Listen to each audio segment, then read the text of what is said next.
Tövende iz namlıq şe'irini yetilayotgan yosh shoirimiz, shundaqla xush ovoz inimiz İmran Sadoining deklamatsiyasida anglaymiz. Yosh iduq, uzun safarga otlanib chiqqandi biz.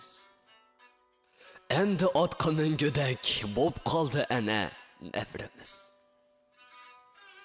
Oz iduq, mushkul safarga otlanib chiqqandi biz. Endi cho'ng karvan otoldik, qoldirib cho'llarda iz.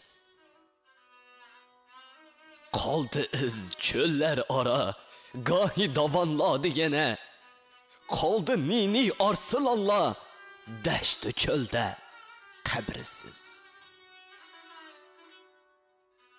Qabrisiz qoldi deyman, yulg'un qizargan dalida.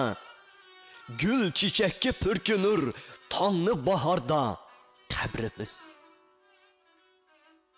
Qoldi iz, qoldi manzil, qoldi uzoqda hammasi.